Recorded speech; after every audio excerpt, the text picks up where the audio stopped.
The keynote of Japanese life is tradition. This most modern of Asian nations is also the land where ancient lore and manners are venerated more, perhaps, than anywhere else in the world. To make the dead past an integral part of the living present has always been a unique Japanese gift.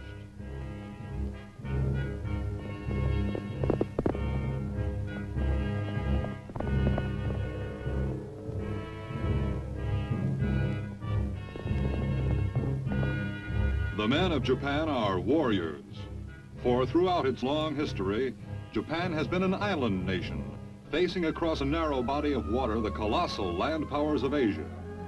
In the past decade, this immutable geography has thrust them into the vanguard of the free world struggle against totalitarian imperialism. It was not always so. Scarcely more than 10 years ago, Japan was herself reaping the fruits of unsuccessful imperialism.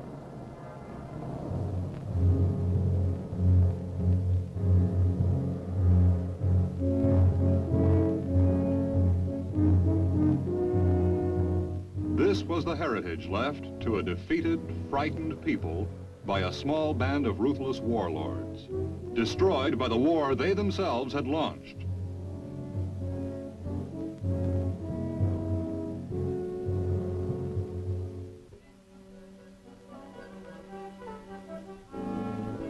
With American occupation, the Japanese people soon discovered that there are other ways of life and other kinds of armies. From the moment of their arrival on the home islands of Japan, American forces plunged themselves wholeheartedly into the gigantic task of reconstruction. Clearly, this was a new kind of military occupation.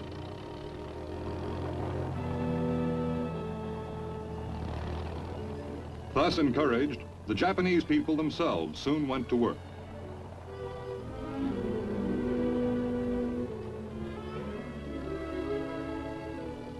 Their vast industrial capacity, their capital resources almost demolished, they yet retained those assets which had made them for hundreds of years one of the first nations of Asia: manpower, initiative, and high intelligence. Japan's industrialists have, since the 19th century, been mastering the techniques of modern industrial production. The war set them back several years, but with American help, they have been quick to catch up.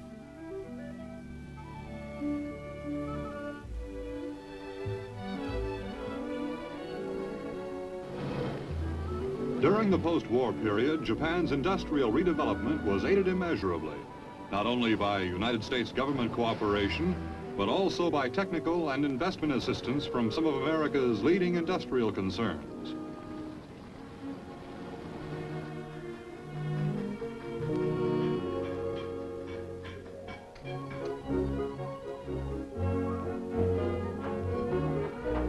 In times past, the affinity of the Japanese people for modern industrial production served to make theirs the strongest nation in Asia.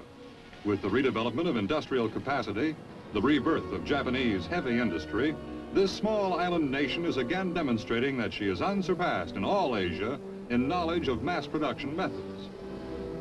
Shipbuilding is a major part of Japan's heavy industry. Its post-war revival was essential if Japan were to again possess a merchant fleet to carry her exports to world markets.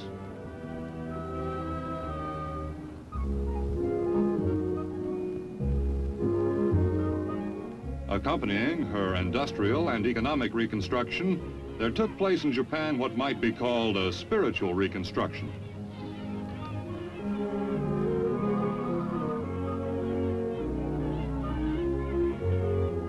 From his former enemy, the Japanese man in the street began to learn what it means to be free, to no longer cringe in the presence of authority, to see the policeman and the soldier come as friends, not as the instruments of tyrannical oppression.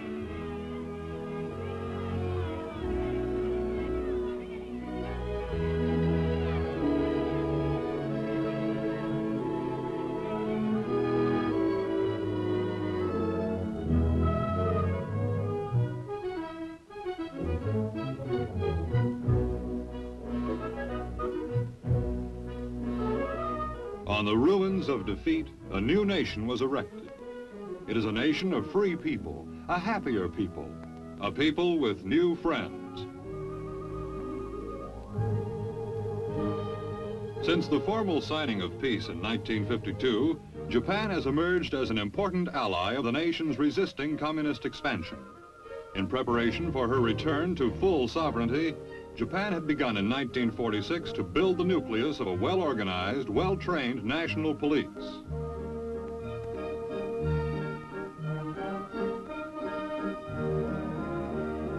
The science of judo belongs in the repertoire of all good policemen. Japan is perhaps the one place where this art comes naturally.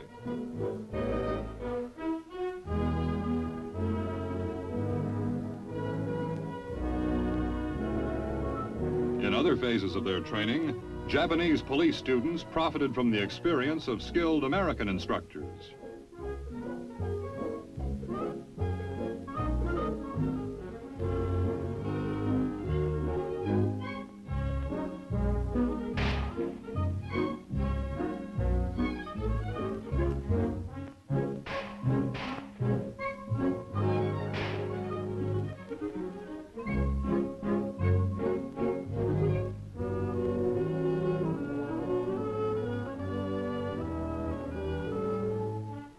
From this small post-war police corps was destined to grow the tightly organized and well-drilled Japanese self-defense force. Today, this self-defense force is a modern military organization, not the old Japanese army of shaved heads and inhuman subservience, but a new army whose members are both soldiers and citizens of a free and democratic nation.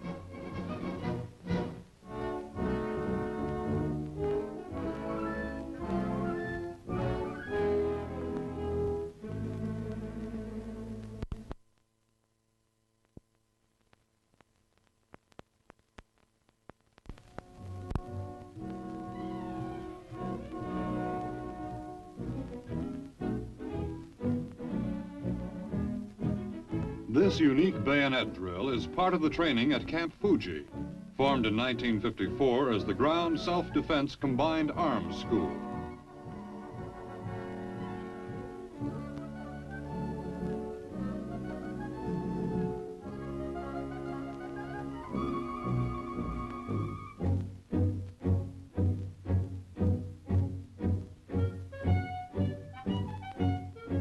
Camp Fuji also provides instruction with artillery and armor.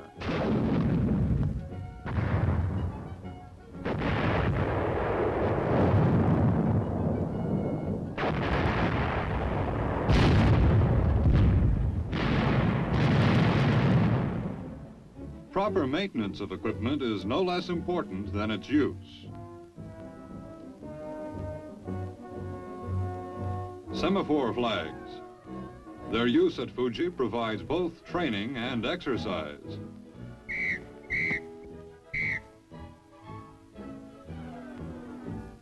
This is pure exercise. Volleyball, one of the many sports at which the Japanese excel. 700 miles southwest of Tokyo is Camp Kashi. Here, members of the Japanese Ground Self-Defense Forces are trained as paratroopers by members of the United States 187th Parachute Maintenance Company. The training is a joint operation between the United States and Japanese governments.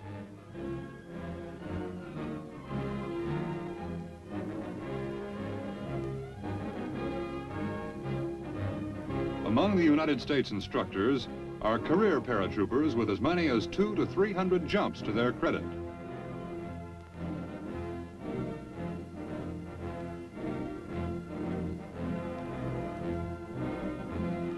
Paratroops, a development of the last war, have added a new dimension to military science and tactics. With airborne forces operating in cooperation with regular infantry, the military commander may now strike at the enemy's rear by means of what soldiers call a vertical envelopment, a rain of men and weapons from the sky. Naturally, those who participate in such an operation require a high degree of skill and training.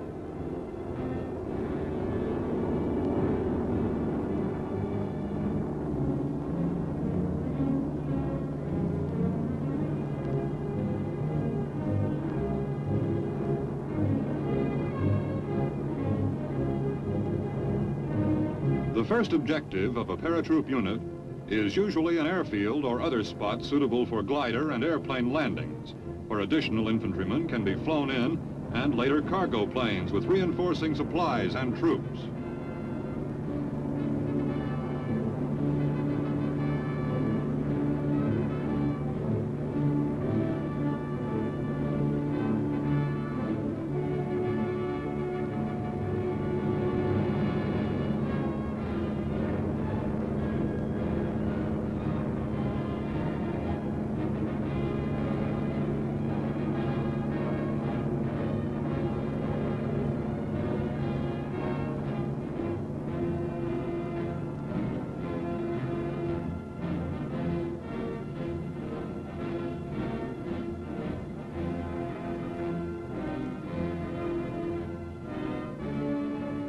There's more to it than learning to jump from an airplane.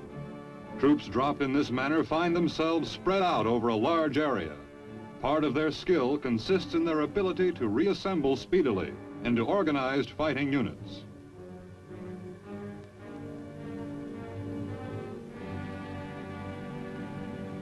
The Japanese soldier takes well to paratroop training, as indeed he does to nearly all his training. The rapid learning ability of the Japanese people is almost proverbial.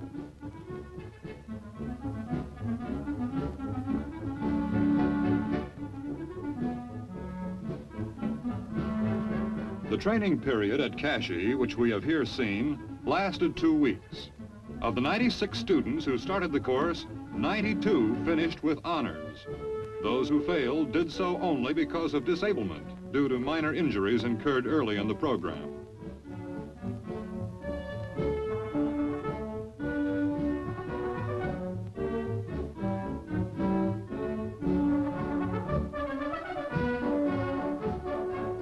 The man with wings, in whatever army, belongs to a proud fraternity.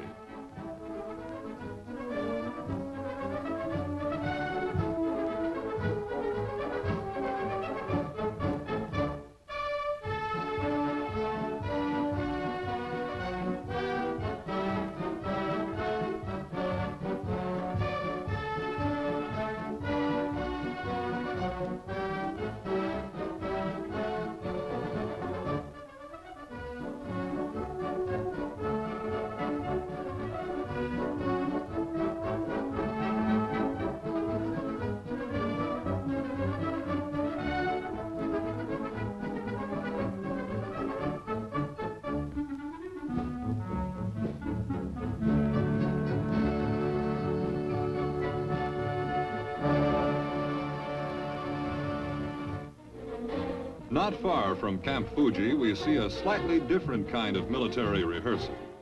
American military advisors join members of the General Staff of the Self-Defense Forces, 3rd and 4th Divisions, in something known as a paper war.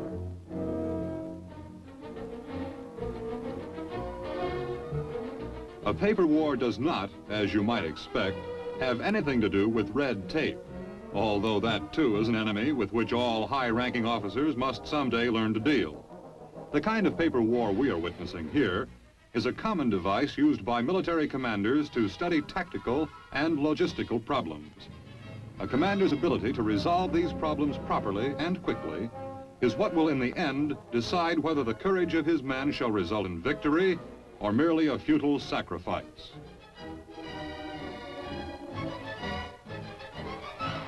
Today, a paper war is really a matter of paper and wire.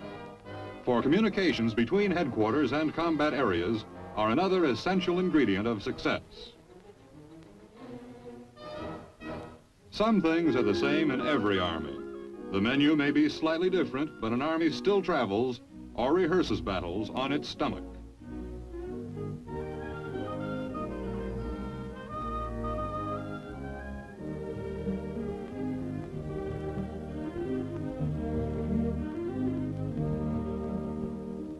This is Camp Ashigawa. It is located on Hokkaido, Japan's northernmost home island. Here we find the 2nd Division of the Ground Self-Defense Forces Northern Corps. Among the units in training at Ashigawa are the Self-Defense Force Engineers.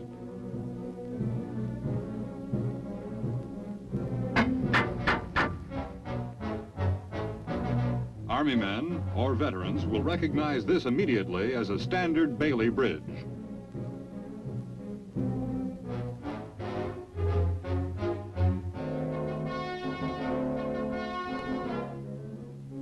Few things test an Army's ability in the field to a greater degree than does the need for quick construction of heavy-duty bridges. The Bailey Bridge may be a modern innovation, but bridge building itself is no new art in the Orient. The men of Asia were building ingenious bridges long before Western nations emerged from primitive barbarism. From Asia came originally the engineering principles still used in the most common types of modern bridges: the suspension bridge and the cantilever.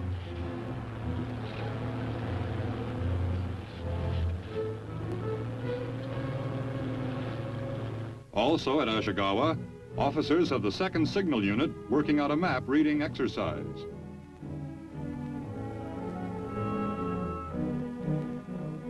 Members of the 2nd Artillery Regiment perform a practical exercise in emplacing and setting up a howitzer.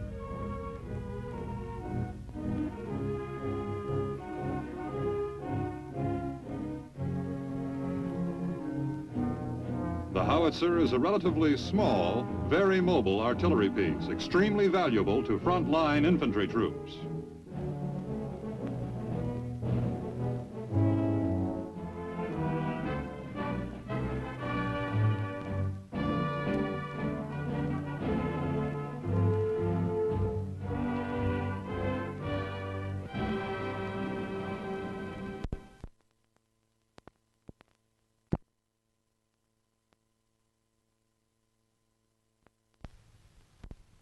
The 2nd Division at Ashikawa also includes an aviation section. This is a demonstration of emergency procedures for sending and receiving messages from ground to air. The message is in a metal tube suspended between the 2 poles.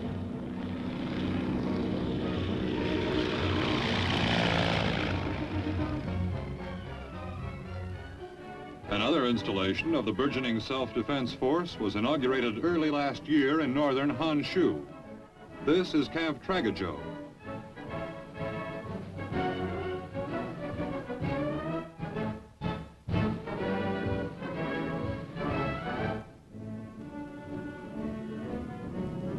Residents of the nearby town of Sendai turned out to watch the parade and ceremonies conducted in honor of visiting American and Japanese officials.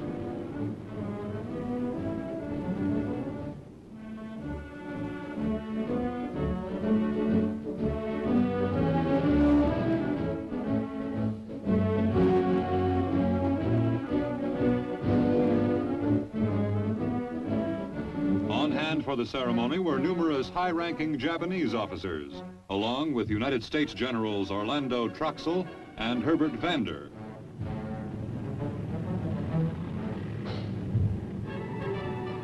United States furnished equipment was here in abundance.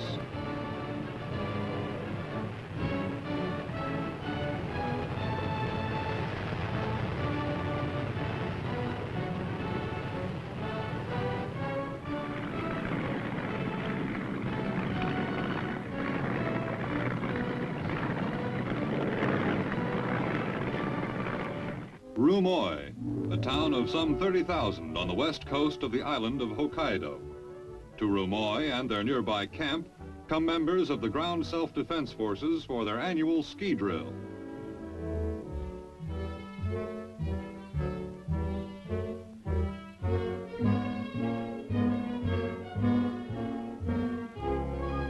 Ski troops are another of those units which, like paratroops, seem to constitute a special fraternity within whatever military organization they are a part.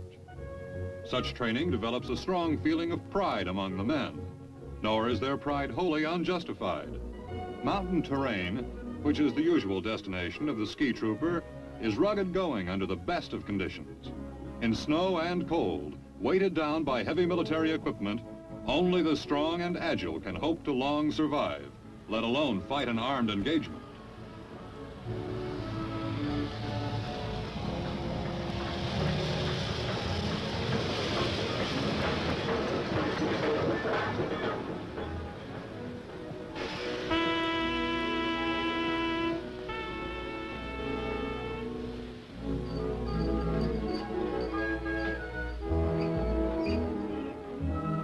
winter maneuvers on which the men are now embarking will last 4 days and cover intensively every phase of military skiing.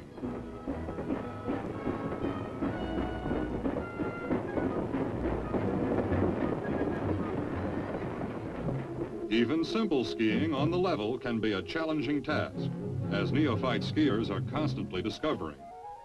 The same sliding action of the ski which enables an expert to travel at great speed makes it hard for the beginner to move at all.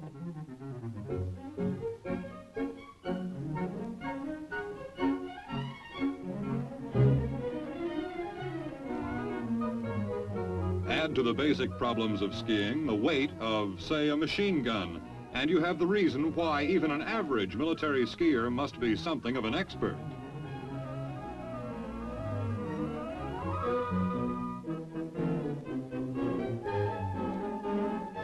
The herringbone, which every skier recognizes as the fastest method for climbing a hill on skis, and also the most exhausting.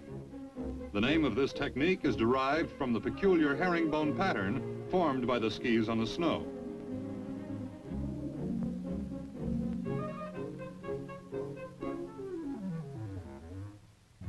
From the crest of the hill, a mortar squad will make a straight downhill run and set up its weapon.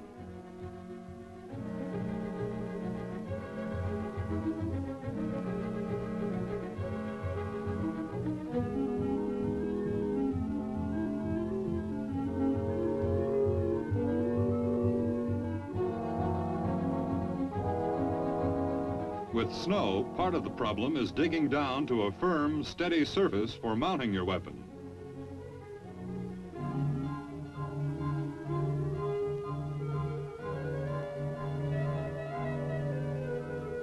The mortar is a weapon known universally as the infantryman's personal artillery piece. Unlike heavier artillery, the mortar goes wherever the infantryman goes, becomes almost as familiar and as essential to him as his own rifle.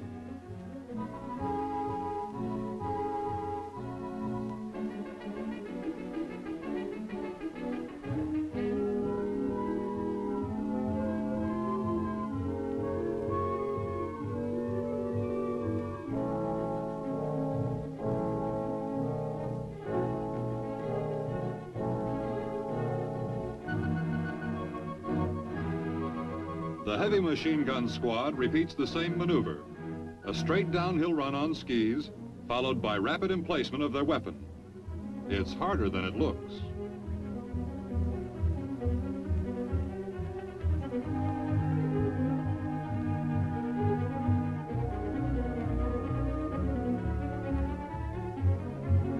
Infantry on skis.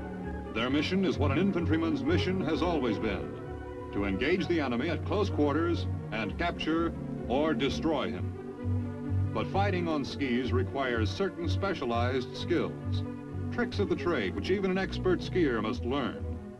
How many skiers, for instance, can handle their ski poles and a heavy caliber rifle at the same time? The Japanese Ground Self-Defense Force is not a large organization, but it is a well-trained one, ready to serve as the nucleus for a first-class military unit should the need ever arise. These men are receiving the best instruction the Japanese and United States governments jointly can provide. Here is General Ned D. Moore, Chief of the Army Section of the United States Military Assistance Advisory Group. Selected Japanese officers undergo formal training in service schools in the United States. These students return to serve as instructors in their own service schools. Further, many Ground Self-Defense Force personnel receive training with U.S. forces in Japan. Although still receiving U.S. military equipment and aided as necessary by the Military Assistance Advisory Group, the Ground Self-Defense Force is becoming more and more self-sufficient. From an obscure start in 1950, the Police Reserve has been transformed gradually into a more mature military organization.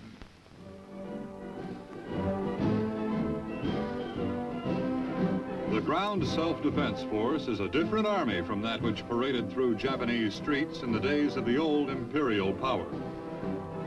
An integral part of a new and democratic Japan. It is an army whose first duty is defending the newfound freedom of the ordinary Japanese citizen.